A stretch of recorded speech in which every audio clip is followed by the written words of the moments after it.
No, I've messaged a lot of them and said we're coming on later. I am live I in think the. I'm live too. It's not really later. It is kind of. It's later for you. No, it's later for me, but it's actually the clock's just different. You're now only 5 hours Yep. I'm only behind rather than six, but next week right. I'll go Okay, forward. so you We'll be guys do the back. daylight savings time also. It's just a couple of weeks after we do it. That's all. So we'll Yeah, be back to our regular times then, 2:30 and 6 p.m. your time. no, well, is that going to be for Thursday? 6 p.m. It's 6 p.m. Thursday, midnight my time Thursday. Okay, so 6 Uh, p.m. So for this coming Thursday, then it'll be no, it'll still be 6 o'clock my time 6 o'clock your time, and then it's 11. It's because 11 my when time. does the change in time happen for you? It happens. I think it happens kind of at 2 o'clock in the morning on Saturday, so it's So next weekend for us. all So right, yeah, you're so quite we're only right. 5 hours apart for this Thursday. So Well really, pointed out. instead of 6, I should come on at 7, unless you want to go an hour earlier, which will I'll throw go an hour everybody earlier off. 'cause it makes. Well, if I go, this is what I did last Thursday. I came on at 11 o'clock, which still made it 6 p.m. your We time. can do that. So I'll still do So six the o'clock. majority are in the States, so it doesn't Right. sort of set their apple cart, and it makes it better for those in the UK because it's an hour earlier. I've got a load online now. I'm going to say hello to them all. We've got Dawn. Dawn's in hospital at the moment, bless her. She's watching Oh, from her bed, bless well, her. welcome, Dawn. Hi, Cor. Hi, Robin. Welcome back, Doc. Robin's been missing you. Oh, well, I'm so glad to be Lynn. back. Hello, Lynn. Hello, Elena. Hi, Debs. Hi, Sika. They're all very excited tonight by the look of all their capitals. Hi, Karen. Woo! Elena's received her mug, and she's going to do a video for us, are you, Elena? And Um, I'll pop it up on the channel for all well, a to see. mug video. That I can't wait. Well, we had the lovely Snow opened her mug, and she was so excited. And what it means is that the other lovelies get to see what the other lovelies look like, and get to, Ah, so I it's see. nice faces to names It because they know is. It very is. well. It is. Hi, Cal. Hi, Mandy. I love that I can put you on my TV. Elena has us on her television. Hello, Telly. Fabulous. Absolutely fabulous. It's lovely to see you all. Hurrah, Elena. I've received mug. Debs has received her mugs. I think everyone should have. They only took 5 days to get to you. No, it doesn't take very long to come this direction at all. It takes much longer to get there because you guys are very concerned about collecting all your taxes on your end. Yeah. That's That's how you do that's your tax system. See, so because of that, it holds everything up to make sure. And I'm not saying it's a good thing or bad thing. I'm just saying it explains it. So over here, since we don't collect any VAT or anything like that, it just goes right through. yeah. So Yeah, no, you are right. It's not my bad. It's our greedy government's well, bad. it's not greedy. It's just Uh, different. It's it's just just yeah, different. it's just different. Yeah, you're right. And the wheels are large and they turn slowly. Oh my goodness! I had somebody the other day wanted to fly from London and have me do a toenail for them. I said, you look, please don't. You have a healthcare system. It works. Navigate it. But I want you to do it. No, you're not flying to Texas for a toenail. This is I'm going to say no because you don't need to, because you've Yeah. got a great healthcare system. And I talked to lots of people from the UK and they love their healthcare system. Yeah. And their reply was, "Well, then why did you do the one you did?" Well, that was a different situation. Not every system is perfect, but your system is more than adequate and you can get this nail done and I'm sure you'll come out just fine. And it really was it was just a brand new problem too. It wasn't like they'd been in line and they were serious. You had a serious infection. I mean, it was nothing like that. It was just a regular run of the mill kind of problem. I said, "Look, love to help you. Here's the best help I can give you. I can direct you back to your own NHS healthcare system, whatever you call it, and go see your doctor, and they can take care of this for you." Okay, Absolutely correct there. there. Lynn is saying the mugs are gorgeous. Hi, Cindy. Right, okay, let me show you. Can you, oh, it's not that one. See this in front of my face now? See, I'm moving it about my face. It's in front of my eyes at the moment, and I'm going to put it above my head.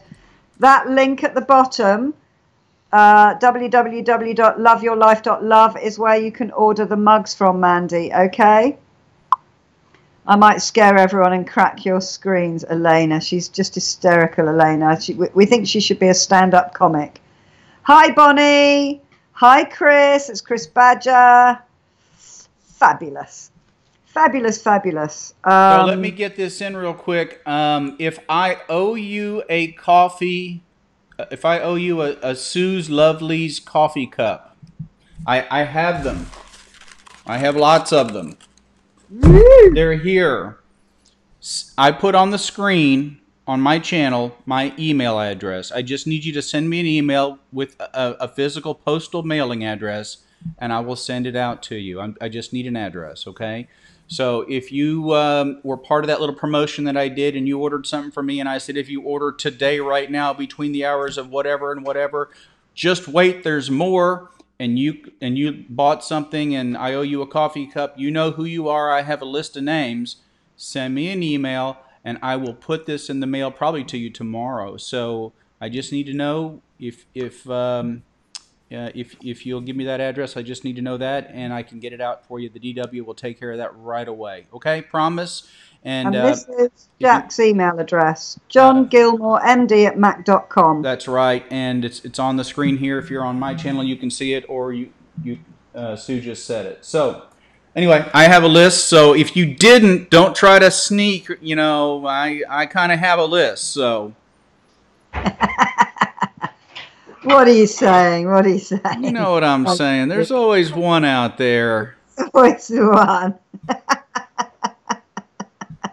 Elena's going to do a free stand-up comic show for us lovelies. Okay, start working on your act, Elena. I expect it just comes flying off the top of your head at every single moment.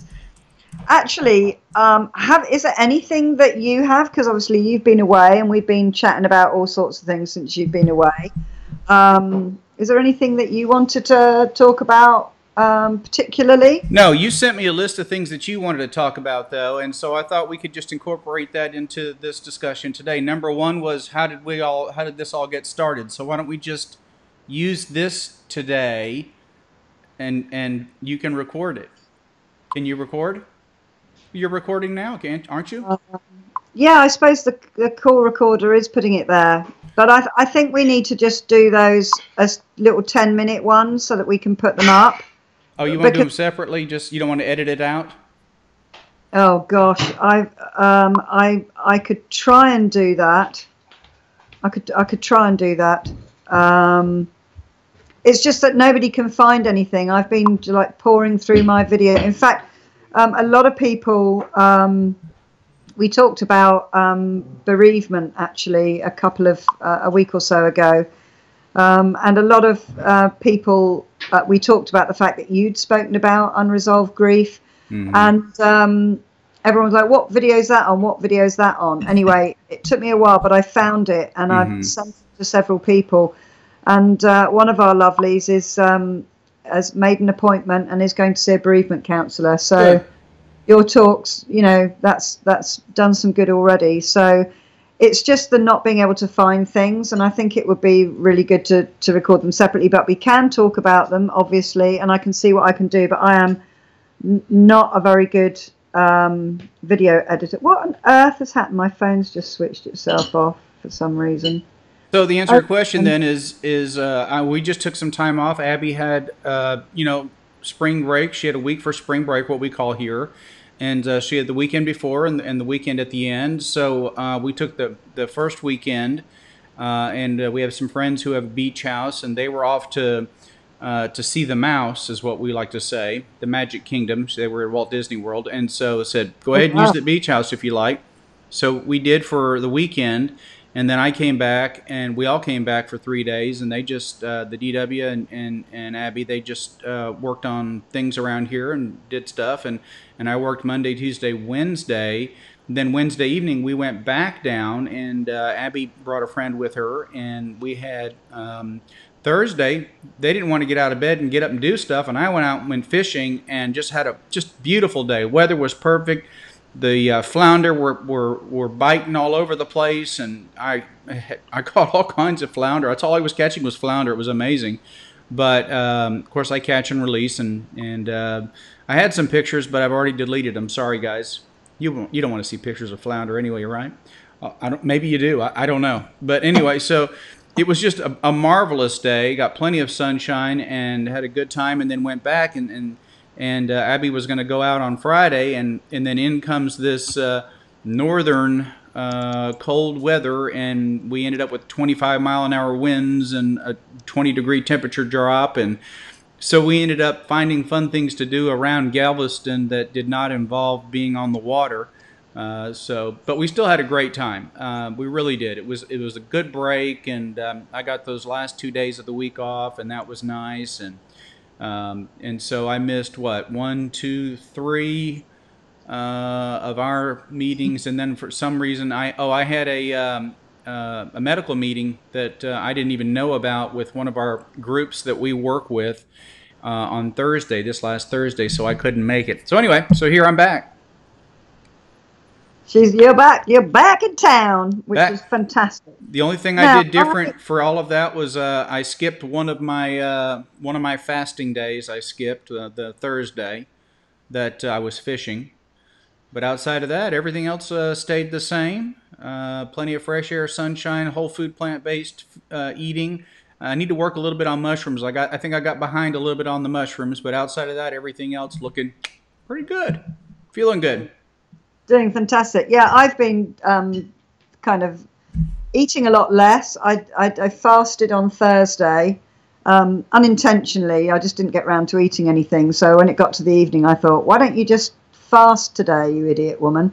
So I fasted, and then I kind of didn't really eat anything the next day either. So I've kind of had a few days where it's quite funny because your gut really is empty, and you're like, oh, of course, I don't need to go to the loo this morning because I didn't eat anything yesterday. So it's, given my digestive system a rest. And I've managed to do yoga, full on, hot yoga. How's that going? Oh, you are doing the hot yoga. How's that going? I'm absolutely loving it. Absolutely loving it, Jack. It's just, I'm just feel so transformed. I put a post up on Facebook. I'll see if I can find my picture of it. Like when I first started on the 7th of March, I couldn't even sit up straight, cross-legged. I was all kind of, hunched over, thinking I was standing up straight until I got to look at myself in the mirror, and I was like really, really, really shocked. And it took probably about, 12 days, something like that, for me to be able to, get much better at it. And now, I don't know if you can see this. It looks painful. I can do all of these poses, absolutely all of them. I wouldn't say I'm perfect on some of them, but I can actually do all of these poses now. And what I'm finding is that it's made kind of everything you do in life much easier. My body feels really strong. I've now lost 8 pounds in weight. Oh, my phone's gone off. I'm showing you a blank phone. It did. Sorry, it's on power saving mode.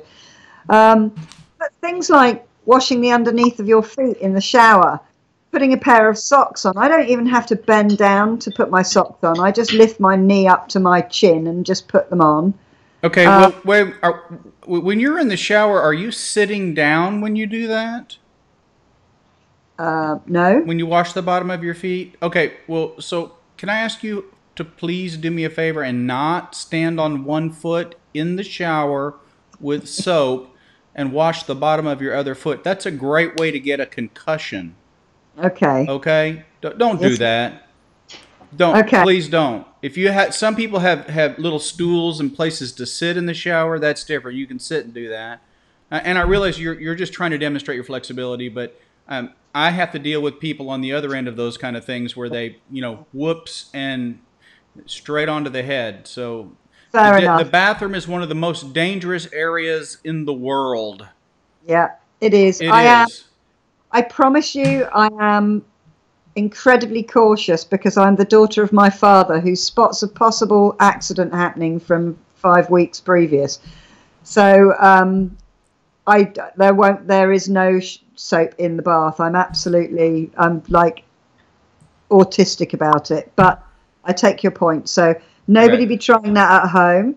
But it's just like to be able to stand on one leg without wobbling at all, to be as strong as a tree and stand on one leg because you're doing something with your other leg is amazing. Like I was gardening today, so I'm quite knackered because I've been doing lots of gardening, but I found that rather than bending over and kind of curving my spine as I was bending, I was actually bending from the hip, Ah, that's good. flat back, because the muscles at the small of my back are now so strong.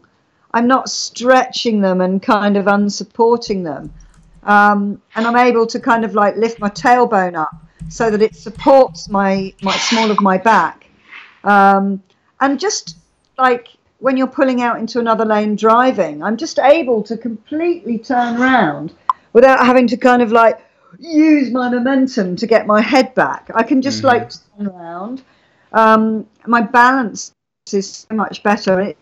It's just noticing like really weird stuff that I wasn't expecting that's benefited from my yoga practice.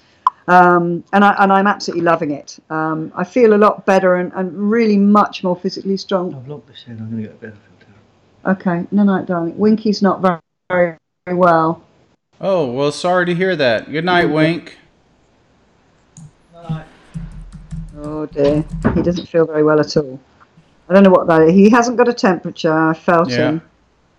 him. But he decided to bolt down something. It was homemade fish pie, but I wanted him to have some vegetables with it because that would be better for him if he's fighting off something. But he was just like, no, potatoes are vegetable. I'll be fine. So, yeah, hope he's okay. He just started just feeling a bit kind of knackered, a bit kind of achy about half an hour ago. Anyway, so he's gone to bed. So yeah, really, really enjoying the yoga. I'm finding it's very steadying and very calming just for the brain. And one thing that's just so amazing that I hadn't really expected is the breathing that you do with yoga is so good for you. My whole rib cage, I can fit more air in my lungs than I think I've ever been able to fit in them before. Kind of breathing from the belly, then expanding the rib cage, then bringing the air right up into the shoulders behind the collarbones.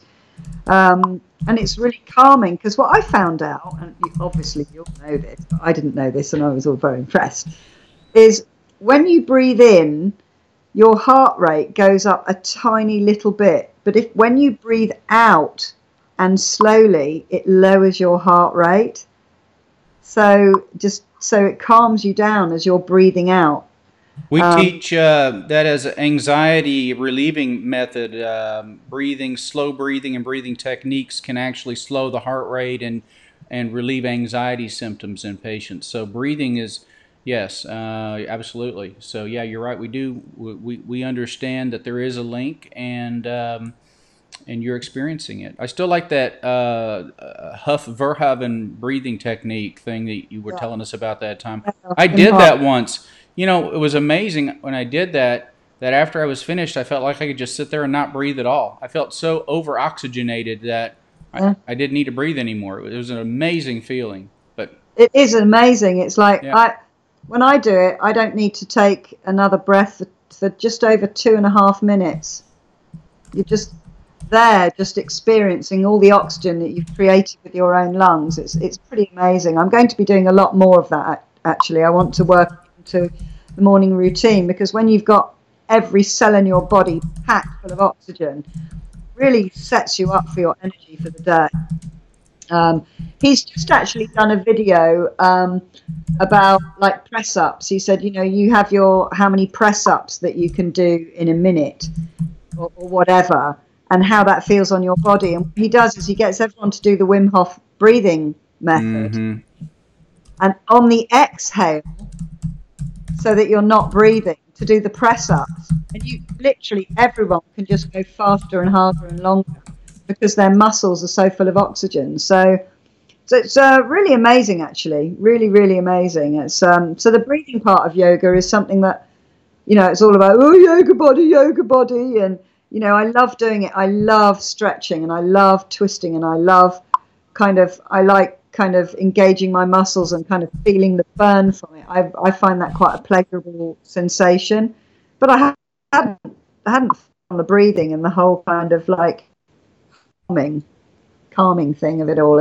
Which of course everyone knows about anyway, but to experience it's a different thing from kind of sort of knowing about it. So I've got a lot of comments here. I know you're answering some. I am. We're talking about biotin with Vi, and she's saying, I'm sorry, not Vi, with Cindy Dodson. She was saying that she had heard or was questioning whether too much biotin, which is a B vitamin essentially, can that cause thyroid problems? And the answer is no. However, it can lead to abnormal thyroid tests.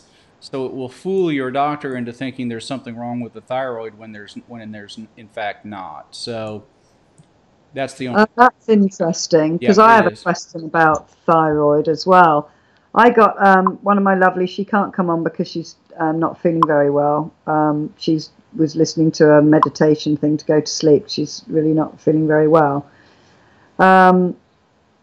She said, my thyroxine has gone up again and I'm feeling totally rubbish. And then she said, the endocrinologist has said that my blood work, this is probably a first for you, is showing lack of protein. And when I told her I was mostly vegan, she said it was no good for those with thyroid issues. So she's all a bit annoyed that another medical practitioner is telling her off. Well, that's ridiculous. If you're not getting enough protein, we've done what 3 or 4 different menus to show you how easy it is to get plenty of protein in going whole food plant based. So it is possible for you to eat a vegan diet and not get enough protein. It is possible. So make sure you're getting enough of the good stuff. Okay. So use those menus. However, that is, that really. That's trivial because it's really difficult to have truly low protein levels. Okay, so only in malnutrition people do we see that, and this is, there are a lot of examples of people that are professional athletes and high endurance athletes that are vegan. So we know that that's not what you're hearing is bunk. Okay, so also if your thyroxine is elevated, that usually makes you feel better. It makes you feel more energetic. It doesn't make you feel lethargic. That's only if those thyroxine levels are low, not high. So either we're getting some bad information, something got lost in the translation, or there's more to the story. So okay. I just thought I would mention it because the lack of blood work was showing a lack of protein. I'll find out what she's eating, but she's mainly, she's doing a good job. From what I know, but I'll message her about that.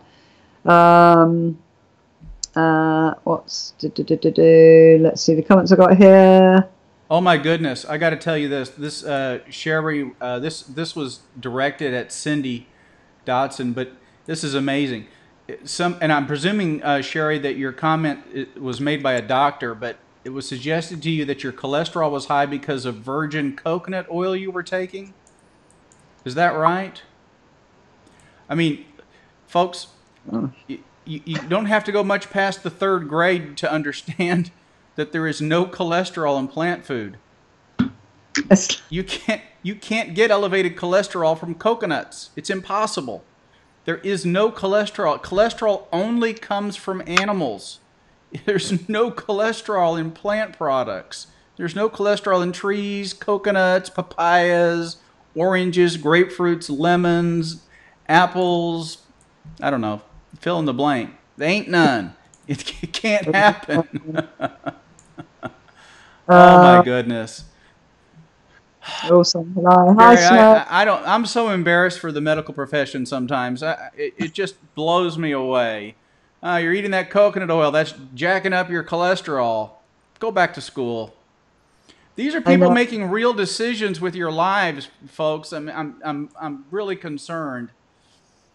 I mean, there's a difference between having a lot of knowledge about nutrition and health and having a basic uh, amount of knowledge. I mean, I don't think there's any way you can get through college and have any kind of science related degree and not understand that there's no cholesterol in plant foods. You know, it's not necessary to label bananas with stickers that say no cholesterol, you know, or cholesterol free. I mean, we don't have to do that.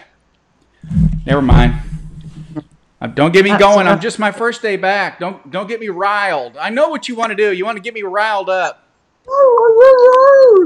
Get you on your little soapbox or your big soapbox. Not that you need a soapbox to stand on because you're so tall. We can see you anyway. You don't need to be getting on that box. Wink needs a box. Yep, Leanne's talking about hot yoga and breathing. Core played the clarinet, so breathing into her diaphragm is something that she learned early on, which is a great thing. Maybe that's a good thing to get your kids playing wind instruments so that they learn to use their lungs properly. Because most of us don't use our lungs properly. Yep, Elena, breathing will bring your blood pressure down. They're all talking about that. Right, they're all talking about instruments now. Anyone got any questions for us? Put them in capitals for me, babes. My babies. They're talking about all sorts of things that you can do where you learn to breathe properly, like singing as well. Right, Mandy is asking, can you explain more about the breathing, please, as I have anxiety? Will you explain how that works, Jack? Well, what we do is we teach people to do basically almost what you were saying to do. When they start to feel anxious, we ask them to control their breathing, to focus on their breathing, to think about their breathing, and to take slower breaths, slow their breathing down, and make their breath deeper. Okay? So it's almost more like a...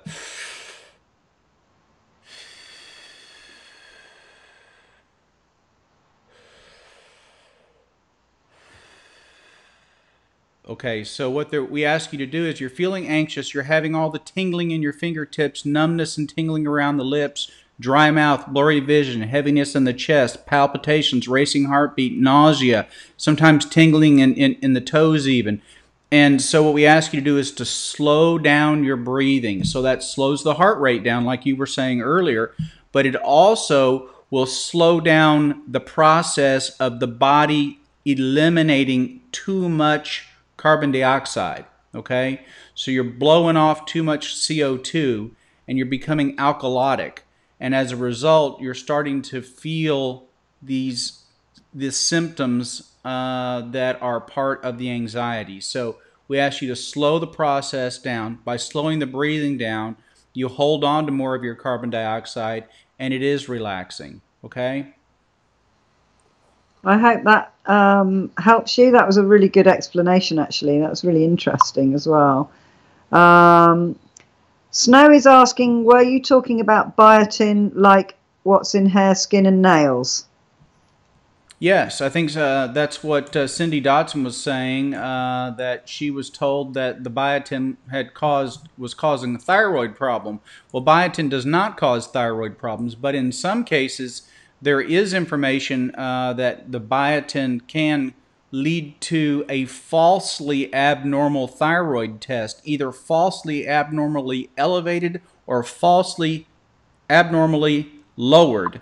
Okay, so if you're taking, say, our Cocoa Skin Plus, and all of a sudden, even though you feel fine, that you're getting part of your thyroid panel is coming back abnormal, then you might need to let your doctor know, hey, I'm taking biotin, and they might understand, okay, that they need to not focus on certain parts of the panel, okay, because the entire panel won't be off, just certain parts of it, okay. So as long as they understand what's going on, it's not a problem, all right. If they don't understand and they think it's a problem, then go to Dr. Google and just print out a couple of articles for them and show them that it can cause an abnormal thyroid test and that you don't think there's anything wrong with your thyroid. If you do think there's something wrong with your thyroid, then by all means, stop the biotin for a while. It only takes a few weeks for your body to clear that all out, and have them repeat the test, okay? And then you'll know for sure. But look, biotin in and of itself is not going to cause a thyroid problem, okay? Okay, That's cool. That's a misinformed physician. Okay, there you have it. Lynn is saying the problem with the thyroid test in the UK is they only do the TFT and not the full panel. I have no idea what that means. Well, TFT means thyroid function test, which generally if it's a single value, it's a TSH, thyroid stimulating hormone, and it is not a complete test. It doesn't have the T3, it doesn't have T4, it doesn't have T3 uptake. It's missing things. So you need to get a full panel. It's at least 5-item panel, and there are more thyroid tests that you can have added in there, just not necessary. Right. Okay. Mandy says thank you for the explanation that you gave earlier about the breathing. Hang on, I've gone with about anxiety. So she's saying thank you very much. They're just chit chat. So far, I've only gotten one mailing address for a mug.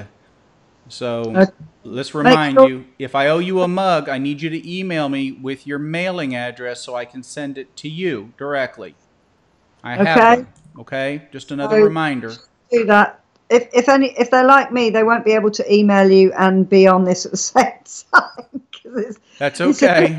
It's a bit of it's a challenge for me. Right. Elena is saying, why doesn't the UK do proper blood tests?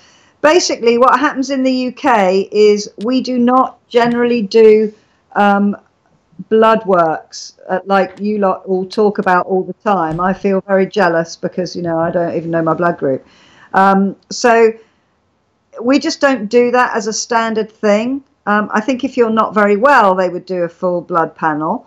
But they don't do it as, I've never had a medical ever in my life. I've never gone in and had my blood pressure and my heart rate and my blood and how tall are you and breathe into this and can you touch your toes. I don't even know what a medical is. I'm just making it up right now. But it's something we don't do. And I don't know whether it's something we do when you get older. I don't know. I'm 55.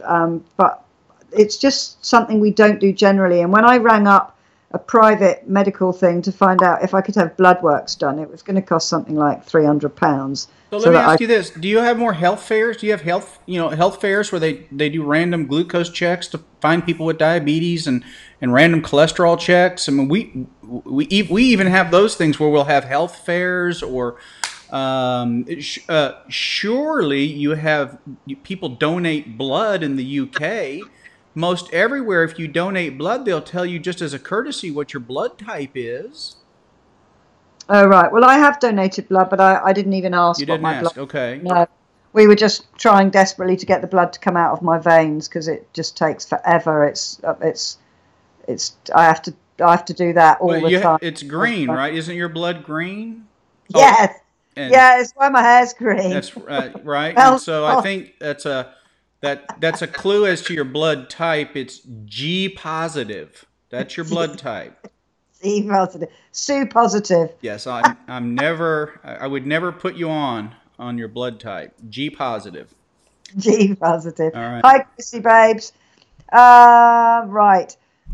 Our standard blood test is part of a routine exam. Yeah, Elena, I know that, and I feel it's a shame that we don't have that because I want to be able to tell doctor what all my things are on my blood, but I just can't because I have no idea. So it's not even worth me having it done to see, what eating loads more mushrooms is doing to it. Because I would just love to know what it is so I can, make them go up and down like a graphic equalizer on a stereo and just like, I think I'd like more of this. I'm going to eat these foods. Oh, look, I've done it. But anyway, I haven't got that luxury, guys. I can't do it. So you will have to have all that fun for me. Now then, somebody has got a question for you. Lynn is saying, I paid to have the full panel of thyroid blood tests and it was found I don't make T3 from the T4. I don't understand that, but I expect you do, Jack.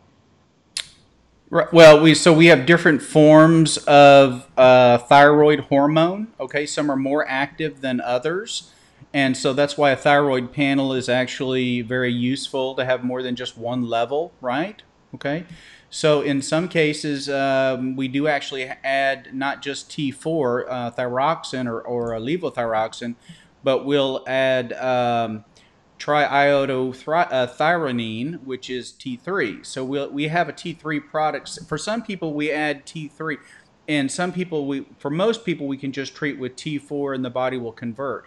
Now, if you are on if you have hypothyroidism, if your thyroid is low, and you have to have thyroid hormone replacement therapy, if you are younger than about 60, the best choice in this doctor's opinion is a natural thyroid product, either porcine or bovine, either cow or pig thyroid, desiccated thyroid, because when you take that form of thyroid, it's the only time I'm going to recommend an animal product for you, okay, guys?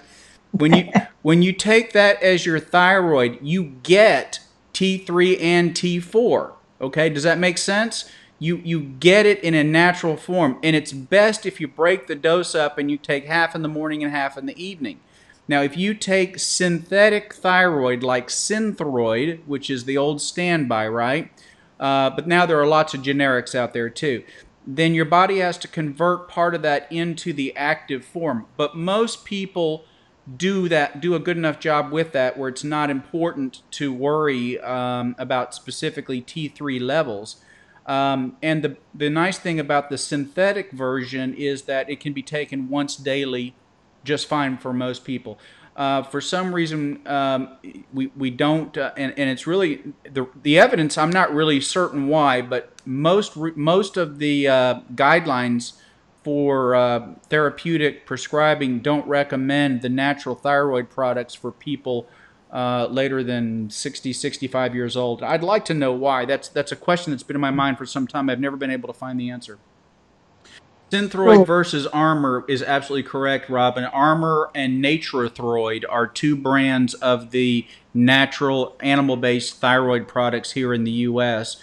And sometimes availability is limited on those. But you would think that with as many people eating pigs and cows, we'd have lots and lots of that, which just goes to show if we become truly successful at convincing people to become whole food plant-based eaters, we're going to run out of natural thyroid. That's ridiculous, isn't it? Yeah, Lynn is saying, yeah, that's an unintended negative consequence. Oh gosh, right. We'll have to rein it back then. Yeah, well, we better slow it down. Lynn is saying she was on natural thyroid, but now the government have said we can't get it on the NHS.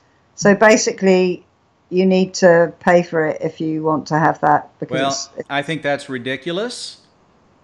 Okay. And I've dealt with some insurance companies that don't want to pay for the natural thyroid either because it is a bit more expensive. So I give my patients the option of they can have it if they want to pay the difference. If they want to pay the difference in cost between the generic synthetic and the natural thyroid. Although most of our insurance companies here seem to cover it just fine. So I'm not sure what the difference is. Although I do know the NHS, I believe, negotiates in advance or negotiates up front the cost of medication. So your country as a whole probably saves money by negotiating as a block, for, a whole bunch of medicines. So you might get a really great price on, a particular cholesterol medicine, whereas, and I think Canada does. I'm pretty sure Canada negotiates that way too. And I wish that in the U.S. Medicare did the same thing. Our Medicare program is probably as big as the whole population of Canada, and it makes no sense to me that they don't negotiate as a group and try to bring those prices down for our Medicare population. So, Yeah, that does make a lot of sense, doesn't it? yeah, it does. The lovely Dawn, who is in her hospital bed at the moment, watching. She's been in hospital, I think it's almost 3 weeks now, isn't it, Dawn? And you were in hospital before. She's saying, in the last 3 months, I've had sepsis and cellulitis twice. This time, I've also had viral meningitis. Any suggestions for how I can avoid this happening again? Is she obese? I don't think so. Is the cellulitis in her legs? Dawn, can you answer that question and we'll come back to you, sweetheart? Does she have a lot of swelling in her lower extremities, and is that where she's getting the cellulitis? That's my question. Okay, you come back to me with the answer to that, Dawn, okay? And we'll get that answered for you, sweetheart. Or we'll try. Yeah, she was literally rushed into hospital and, she's feeling a lot better, but they still won't let her home at the moment.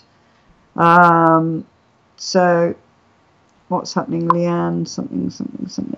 Someone, sorry to hear something from Leanne, but I haven't seen what it is. I get about 75 in a minute. I'm out of antibiotics and steroids. I wake up the next morning and feel myself backsliding. Chrissy is saying there's zero reason I should be sick still. I get the meds. Chrissy, you probably don't know, poor Chrissy has got wet pleurisy. She's cracked her 10th rib, coughing, and she has pneumonia as well. Good and gravy. I know, it's just like... Is this our famous high vitamin D, Chrissy? This is our famous high vitamin D. Well, what did she get, the flu?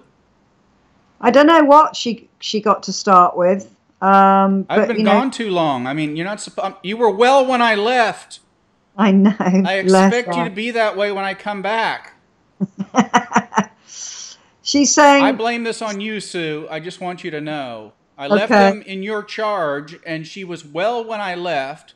I take one little vacation, I come back, and she's got cracked ribs, pleurisy, and pneumonia. What have you to say for yourself?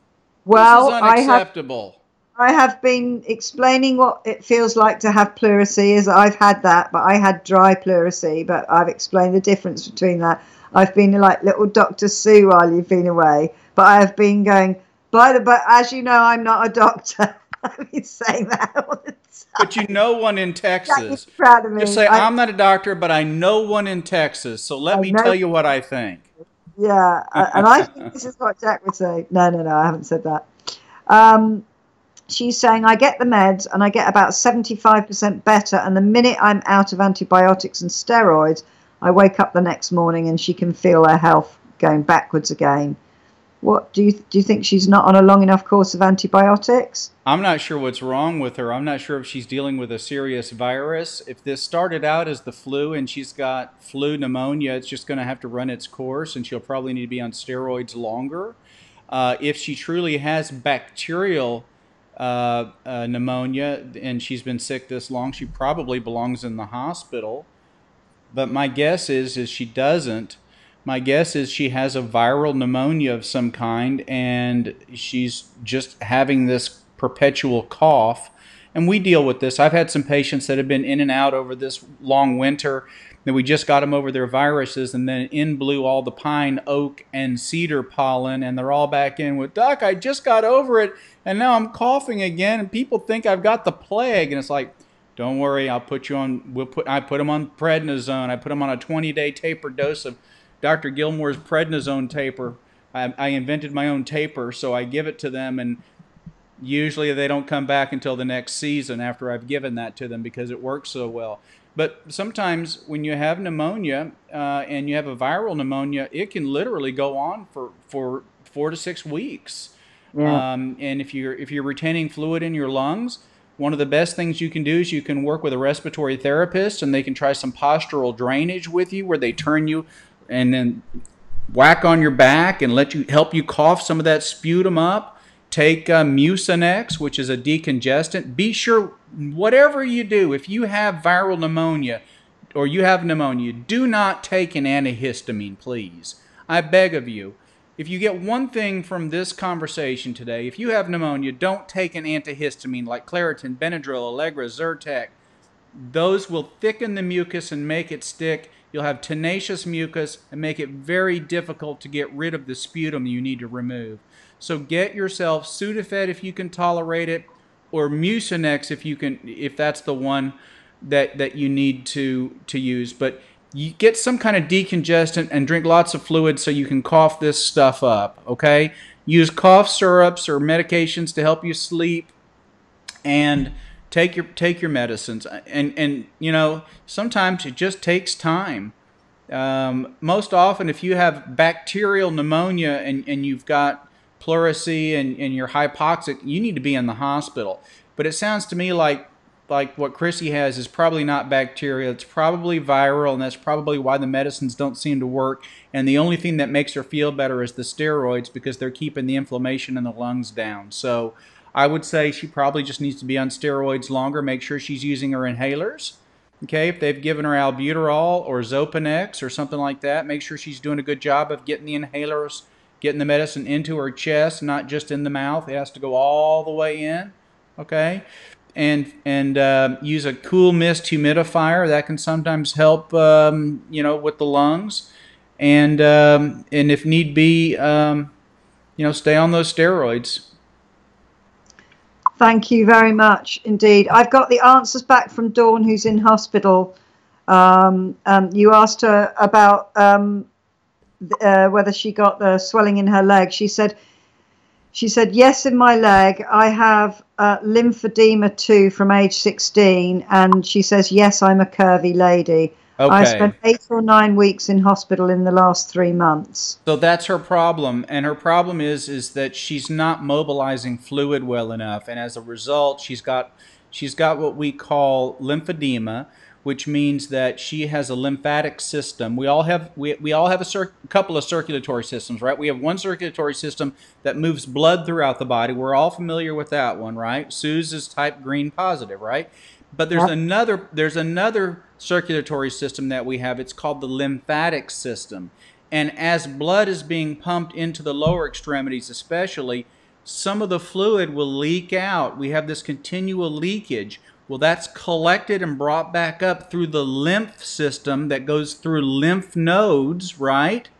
And it's all collected and it dumps off into the liver and it goes into different places in the body, and that fluid's put back into the other circulatory system.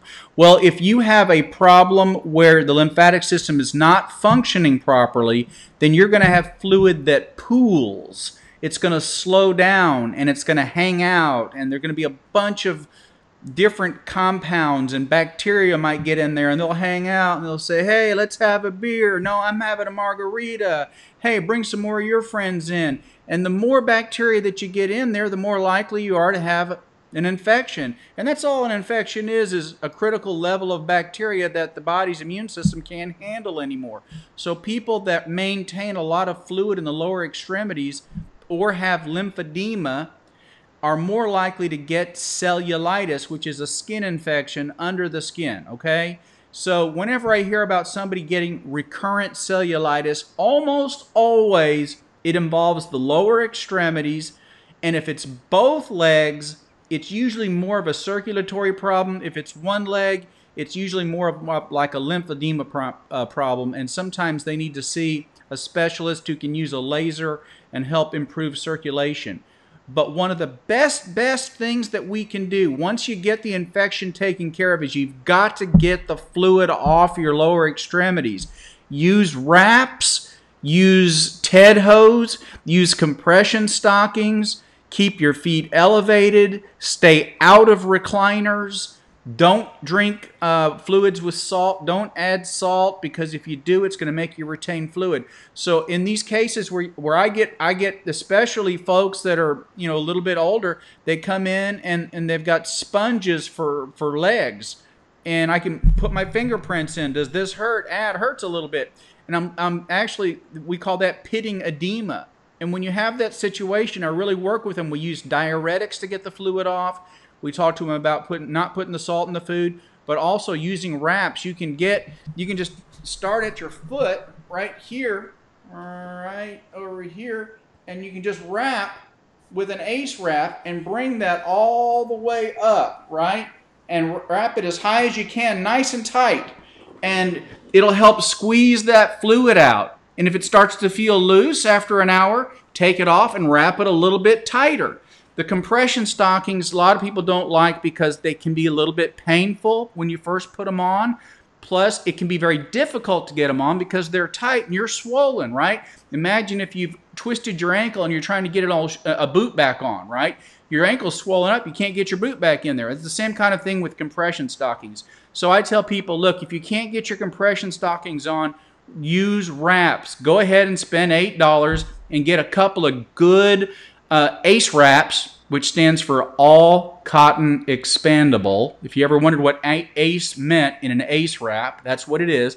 They make them today with Velcro, right? So you just wrap tightly and you Velcro it down and they hold in place and it'll squeeze those fluids. But if you work on this every day, you can improve this lower extremity edema or swelling, and you'll be less likely to get cellulitis or infections because you've reduced the pooling of that fluid like we talked about, okay? So that's why when you said she's in the hospital again with cellulitis, the first light bulb that went off in my head is, there it is. Yeah. Lower extremity edema.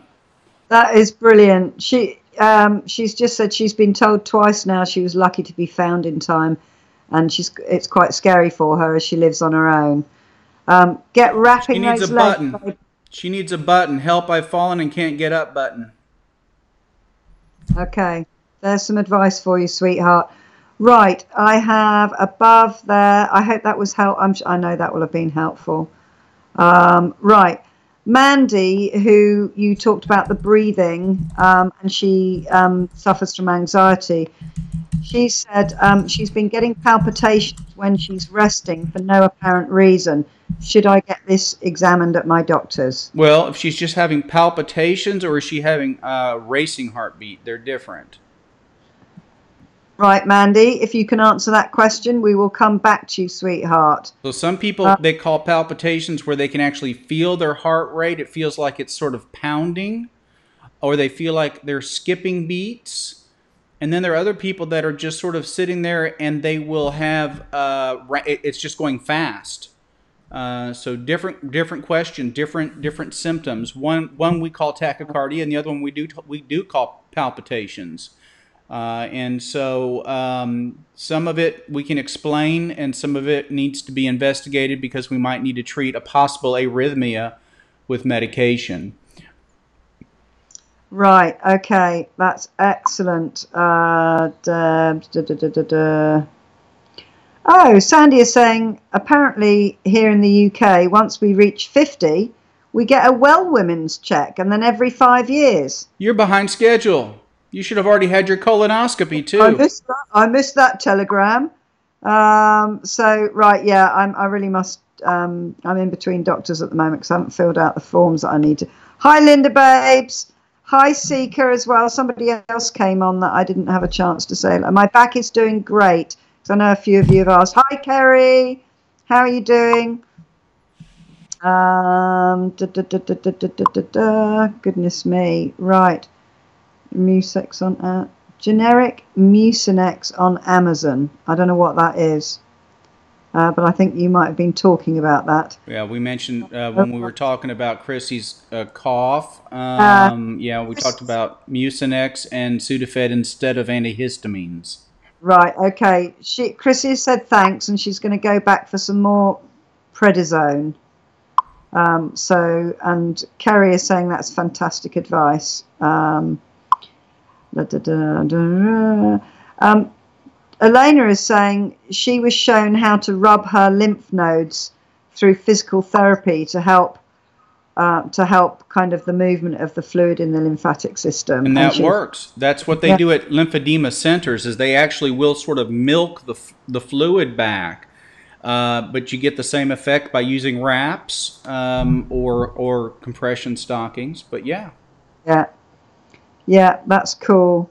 I had Dawn saying I had compression stockings for a few years, which worked great. But when I moved to Liverpool 3 years ago. My doctor thought I didn't need them again. I continued to wear them till the zips burst.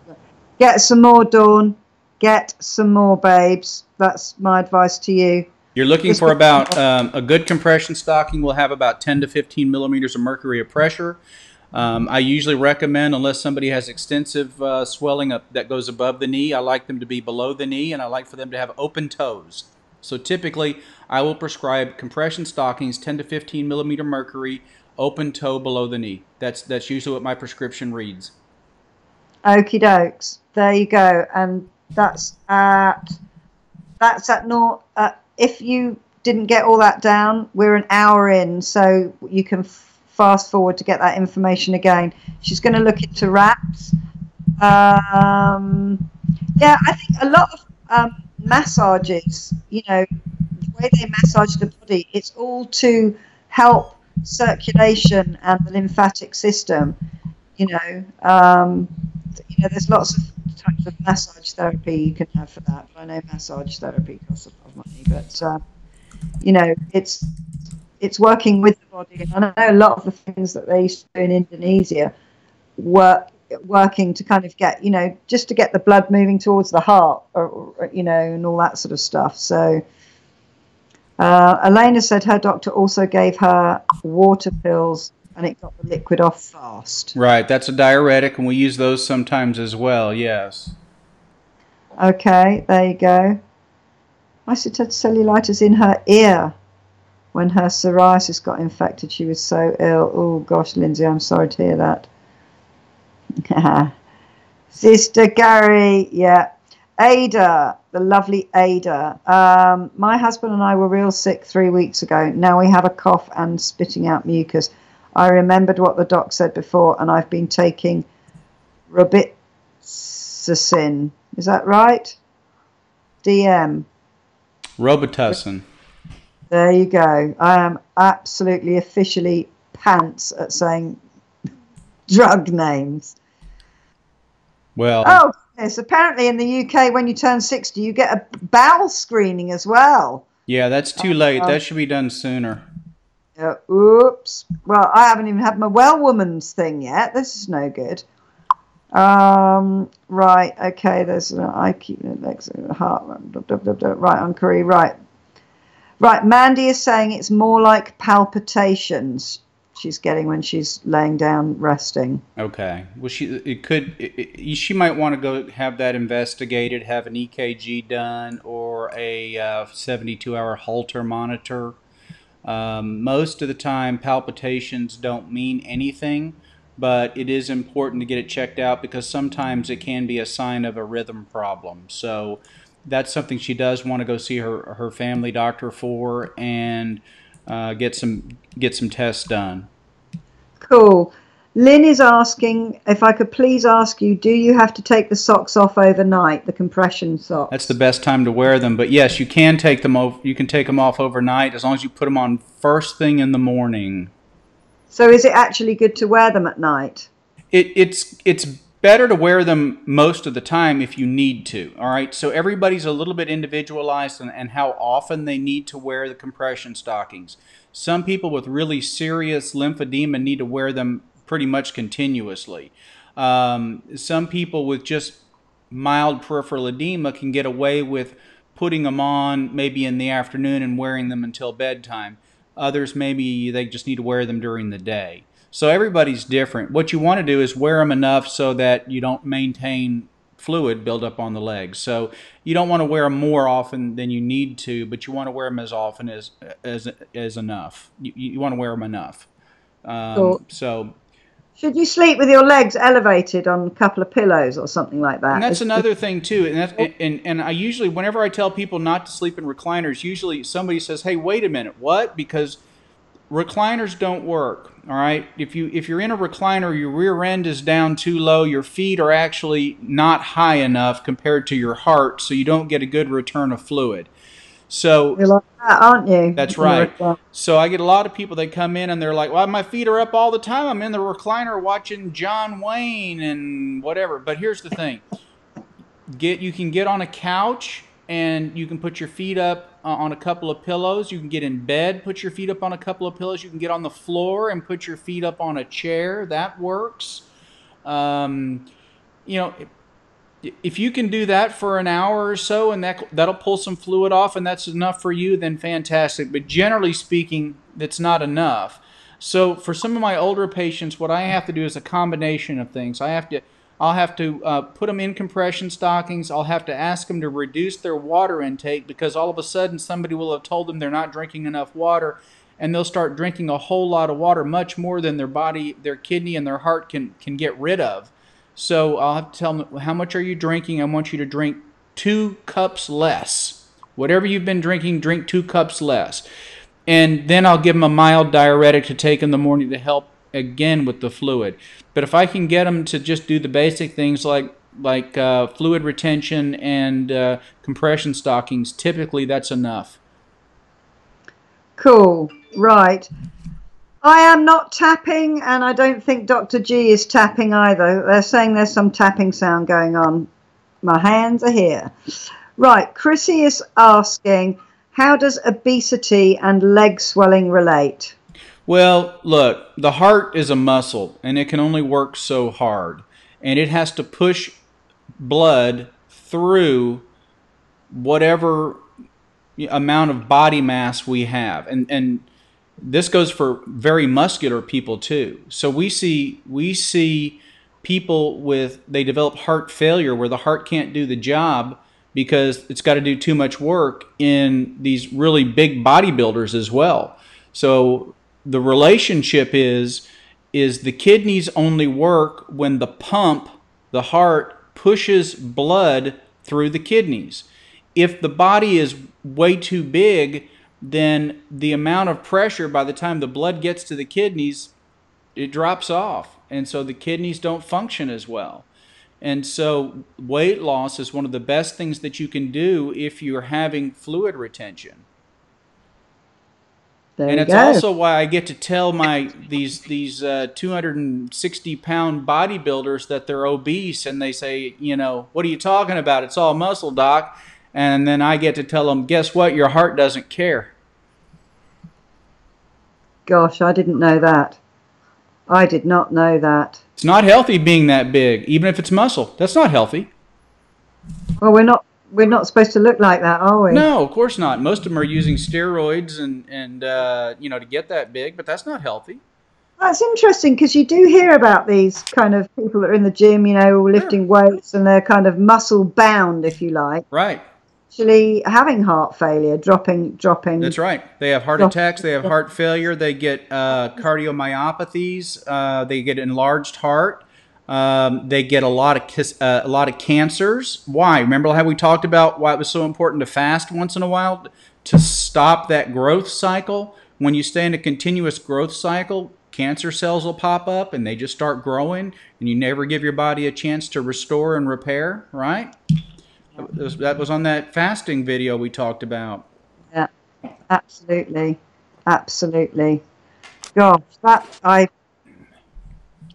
hadn't put that together. I had no idea that, the heart didn't care whether it was muscle or fat or what it was. It just struggles if it's too much mass, full stop.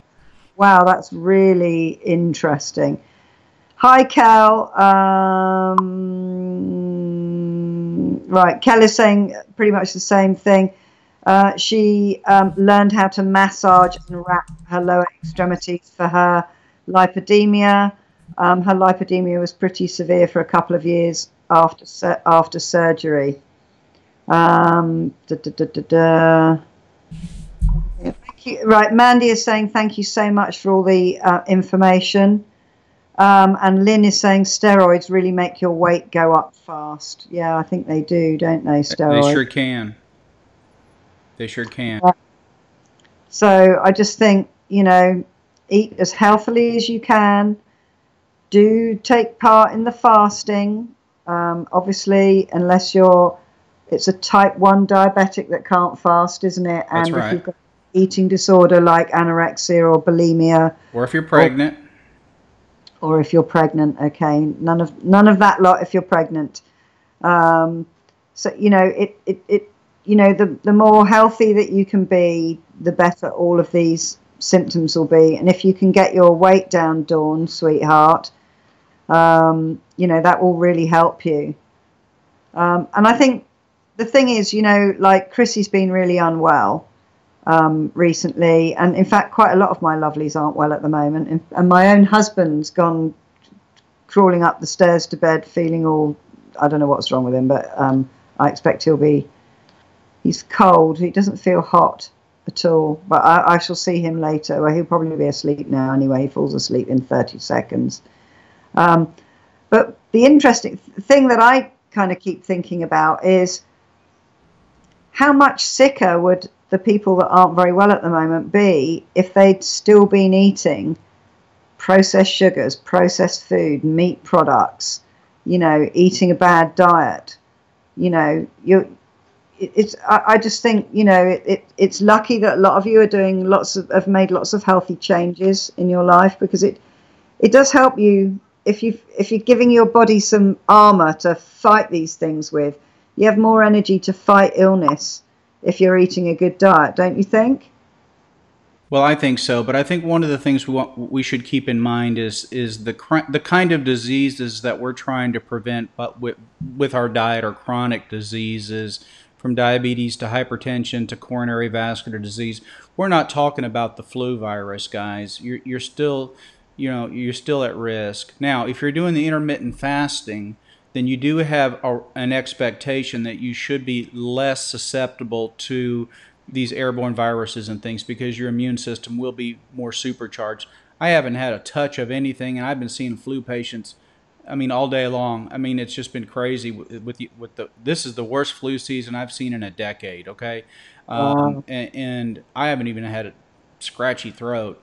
I feel fantastic. And so, look, everybody's different. Our experiences are different. I get exposed to lots and lots and lots of communicable diseases, and I like to think that my immune system's got a tremendous memory and is able to fight off this stuff.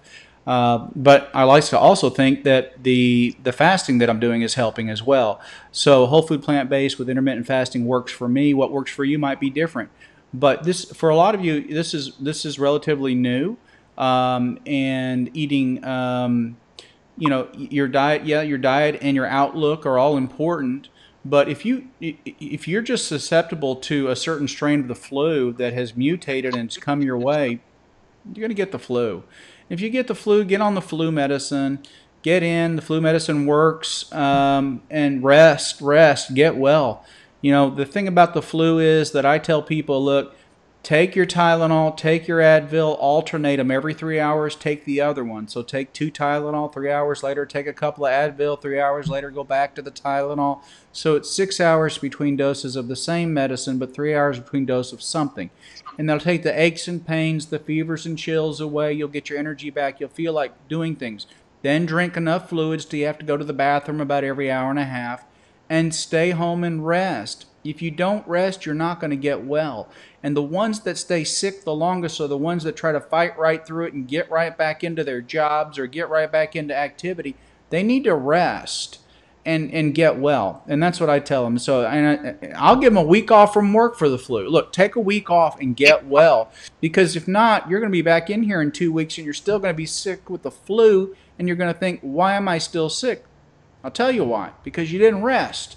You didn't get well. Yeah, absolutely. And I think the interesting thing that you said there is that the fasting helps the immune system. But I think the healthier the diet you eat and the healthier the lifestyle you have, the stronger your immune system is. So you don't catch these things in the first place because you're kind of, armor plated from it a little bit. And some people are more susceptible to things. My sister's always getting something with them. My brother and sister, we have different mothers but the same father. They're always, they're getting things in the throat. My sister's had loads of food. I've never had food poisoning. And also my sister's children, they pick up things from nursery, whereas Finian never picked up anything from nursery. you know, he's virtually never had a day sick in his life until a lot of ready meals started getting given to him by a certain husband when I was like doing my vegan stuff this time last year. And I wasn't really paying attention to what Finian was eating because I was all focusing on myself like a naughty mummy. You know, and I think, you know, I mean, there's families in my village. It's just like they'll have, nearly all the people in my village have 3 children. It must have been like, you know, a new trend or something. They've all got 3 children.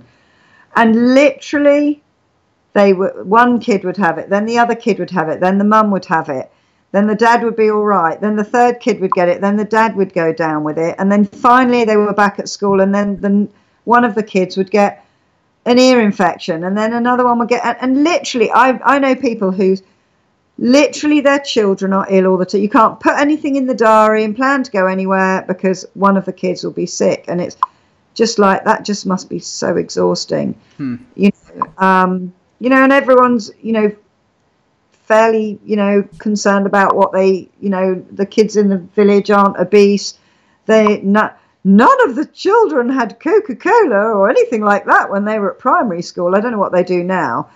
I'm sure they're all drinking in the pub if they're all 17, or probably pretending they're old enough to drink in the pub. Obviously not my son, because he's made a vow he's never going to drink alcohol. But, you know, it's interesting. You know, I think some people just are more susceptible to catch things than others. But I think, you know, the best thing you can do is whatever you can do for your immune system, so that, you know, you wouldn't go out in the pouring rain naked. You know, you would at least have something waterproof on. You know, you'd take an umbrella with you or something. You wouldn't go out in the snow in your bikini. You would put something warm on. And we don't think of our immune system like it's actually a thing that's busily protecting us from something that's coming at us. So just, you know, just have a think about that, because I think, you know, my son played dirt. If I drop something on the kitchen floor, it just goes back on the plate. I don't use chemicals to clean my house. It's just like, you know, just like whatever we did, you know, 200 years ago to clean things, you know, just wipe up the mess. There's no disinfectant in my home. I've never used any of that stuff. And my son will not get everyone else in the school have. He just doesn't catch them. And I was a big believer in, well, my granny used to say it'll take a ton of dirt to kill you. And that would have to be dropped on your head from a great height. So, you know, I was very much like that. You know, and you know, maybe I'm of a very strong constitution. I don't know, because I literally have been blessed with virtually never being ill, just virtually never being ill. And if I do catch something, you know, everyone else will be throwing up and they'll have it for a week, and I might have diarrhea twice and a bit of a sore tummy and feel a bit hot for half an hour, and then it's gone with me. You know, I get a very mild form of things that I catch. So, you know, that's just, I just thought I'd throw that out there, Jack, as just my little common sense advice there with no medical background whatsoever. Well, common sense is common, and I think that it's not as common as it ought to be, but yeah. Yeah, cool. Lori Presolowski says, polar dips in Canada swimsuit in the snow dip in the lake or the ocean. I'm not sure if she's suggesting we not do that or we do that. But I'm all for videos. Excellent. They actually have a thing where I think, I don't know if it's on Christmas Day, but it's on a very cold time when everybody swims in the Serpentine, which is a river or a lake or something in one of the parks in London. And quite often they have to smash the ice with their bodies as they go in.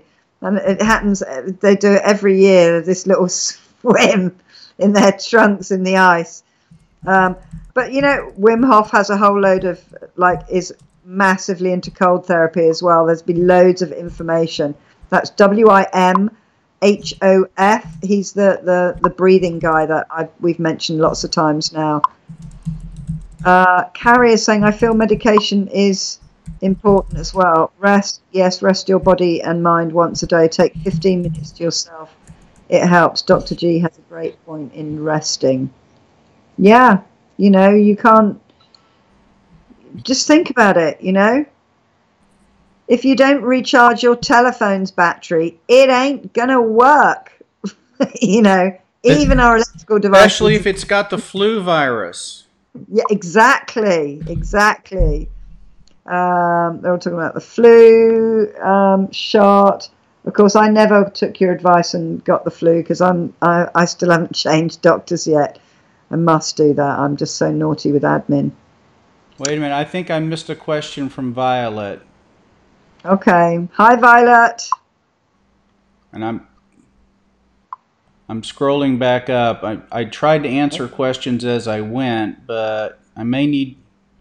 Okay, Violet, copy it. Copy the question and... Oh, she had to get by. Okay, just copy your question and paste it back in and I'll get to it. I promise. I won't do any other questions until I see your question.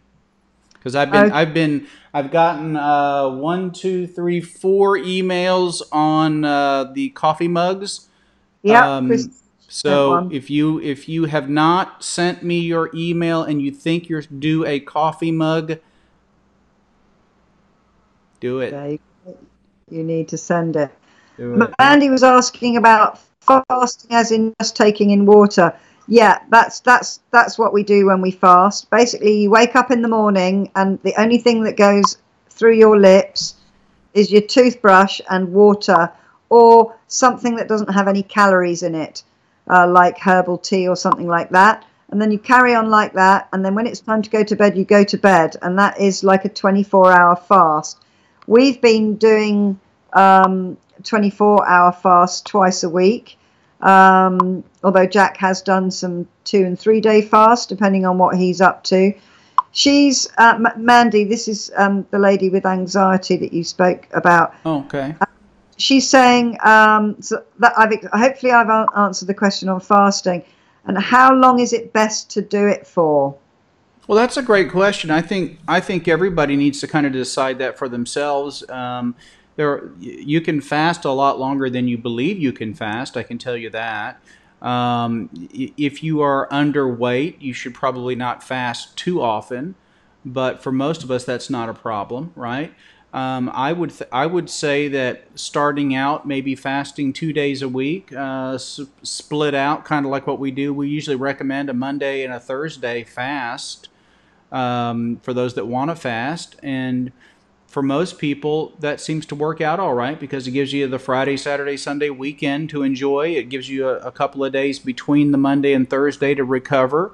And you can still do your job. You know, it's not like you're doing a multi-day fast.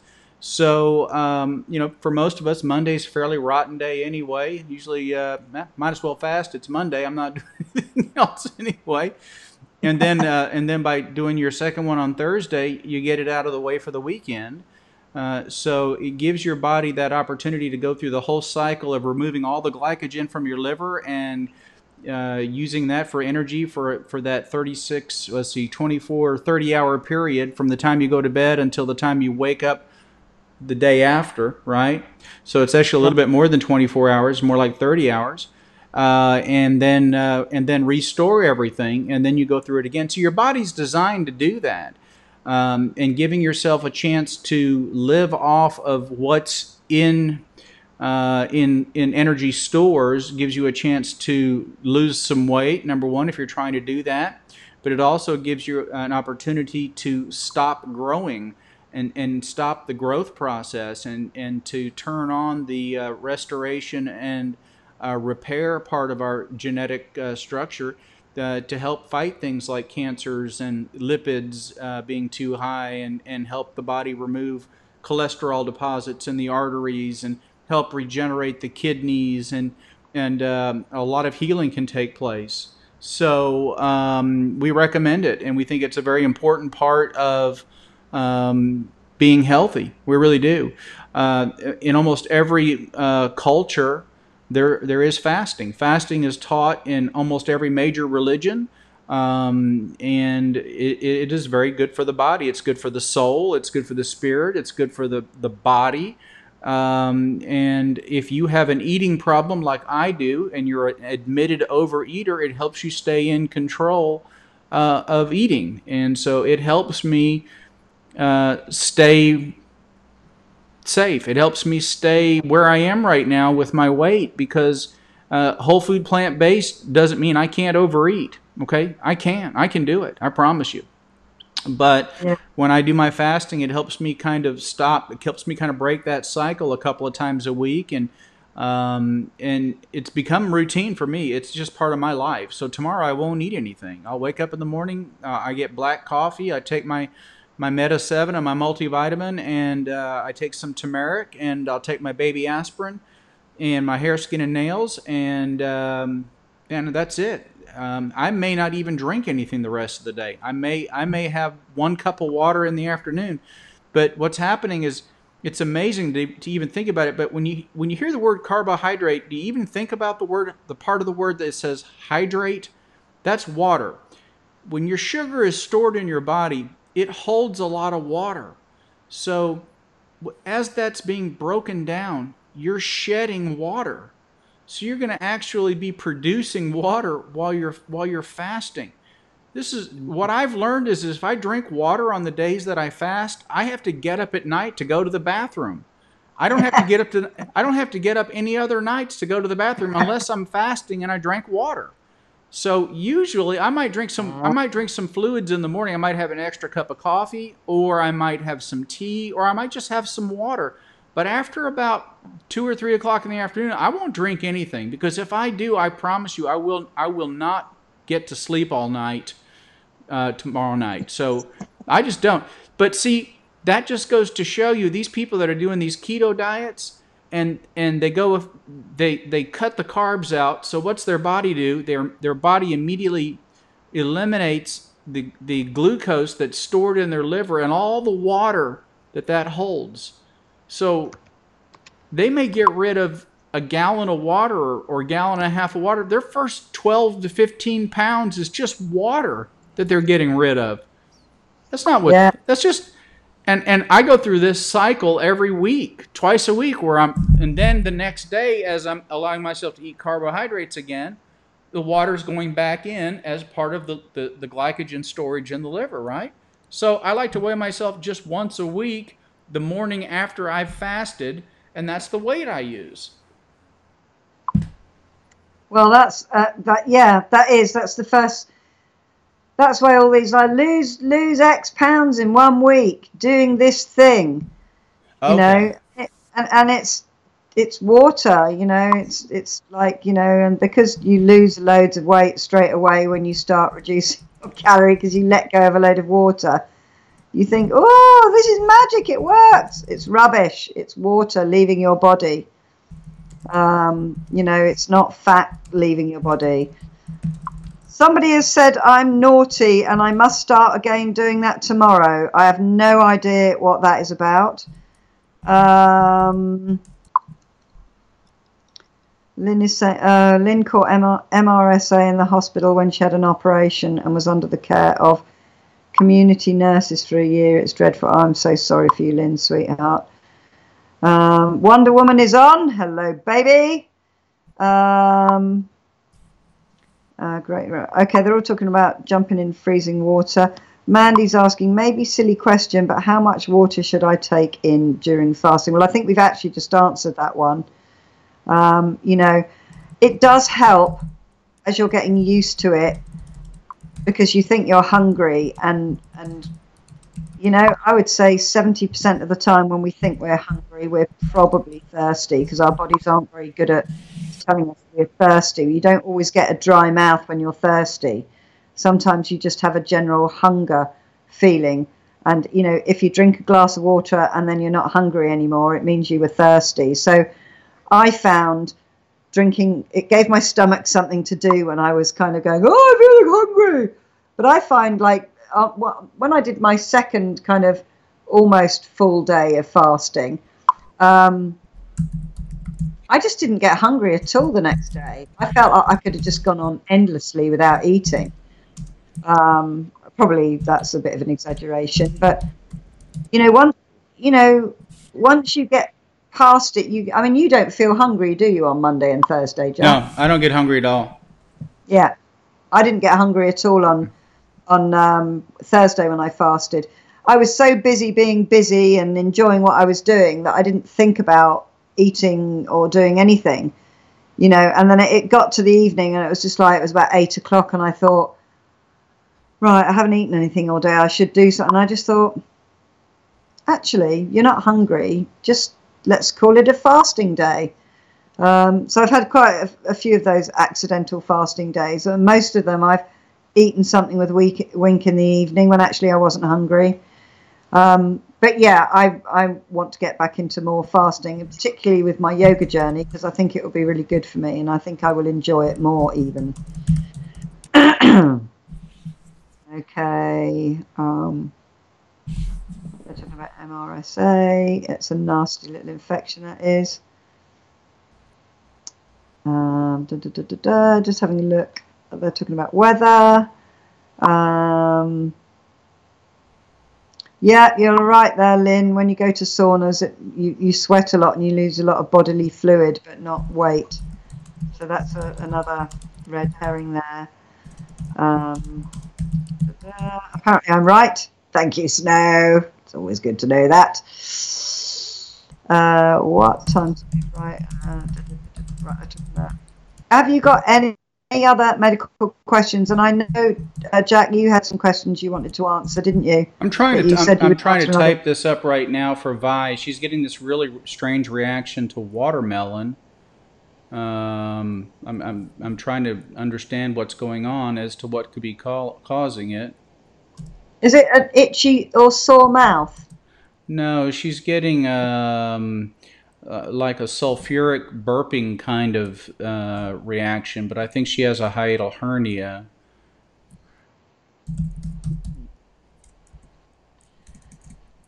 And as a result, that could cause what she's experiencing. Anyway, it's going to be almost impossible to know. She might have H. pylori. She could have an infection in the stomach that could lead to that. I'm going to type that in here. You should be tested for H. pylori. But anyway, I do the best I can with the information I have. So yeah, you do. And I'm guessing it's this, or this, and they'll go, yes, it is that and that. You have a good hunch. Carrie is asking, how is MRSA picked up? Well, MRSA, methicillin-resistant Staph aureus, is almost always a hospital or healthcare environment-acquired infection. We see it it's one of the reasons why we ask people to be sure they complete their antibiotics, because if you don't, you're more likely to develop resistant strains of bacteria, including staph. So MRSA just means methicillin-resistant Staph aureus. So staph is in the environment, it's everywhere. But resistant forms of staph seem to hang out in hospital wards and places where people are on antibiotics. And if you think about it, it makes sense, because the bacteria, the weaker bacteria are being destroyed by the antibiotics, but these resistant forms that sort of pop up from time to time just aren't affected, and so they're allowed to. So they're able to grow. So they don't really. They're not really a problem in the community, but they are a problem in healthcare environments. So you're not likely to get MRSA, being around a group of people. But if you're in a hospital setting and you have a nurse going room to room who maybe doesn't wash her hands very well, or a doctor who doesn't wash his hands or her hands very well, then you can, we've got to get our pronouns right here. I mean, a person could carry methicillin-resistant staph around, and so there have been some hospital systems that have had to go through complete renovations because they couldn't get rid of MRSA infections, because it can get in the walls, it can get in the floors, and get in the ceiling tiles, it can get in lots of places. This is why I tell people you don't want to be in a hospital any longer than you absolutely have to be, because every day you're there increases your risk of having what we call an iatrogenic infection or a nosocomial infection, which is doctor or healthcare caused infection. So you don't want to be in the hospital any longer than you ever have to be. So that's where I got my MRSA from then, from all those clinics I visited. I didn't realize that. Yeah, could be. That's probably where you got yours. Yeah. Yeah. Well, I think are we time to wrap it up? I think so. I think it's and we've been going an hour and a half now.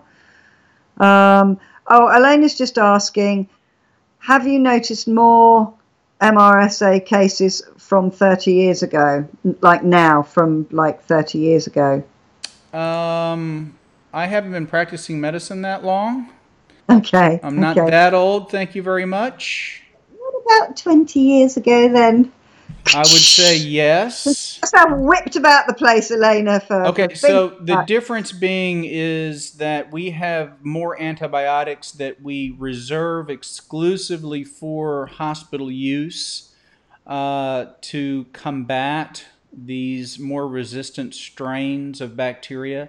So they're less likely to get into the community, and so even though we probably see more of it, it's not as big a scare as it was 15 years ago. It's not as concerning. Okay. We have more tools. Have you frozen? Oh, there you are. No, I haven't. I'm all for you. You haven't either. Everything's fine. Okie doke. So I know there are a bunch of you on. There's 18 of you still on. I know some of you have come on and gone away and everything. If you have enjoyed or found value in this, do give us a thumbs up. That would be really lovely. It'd be nice to see some of those. And do spread the word, because I know lots of you are feeling a lot better. Okay, I know a few of you are unwell at the moment. But I know a lot of you are feeling a lot more energy and a lot healthier and a lot happier with yourselves than you did back at the end of October when we started this journey. So do give some thumbs up and do let people know what we do. So what time are we doing this on Thursday now? Because I know we still have a time change thing.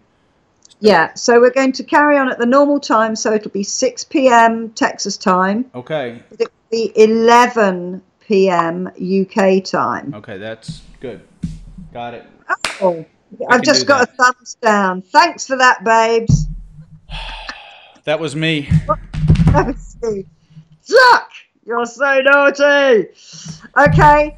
Mwah. Lots of love to you. I will see you soon. All right. Bye, guys. I'll give my love to Wink for sure. Thanks, sweetheart.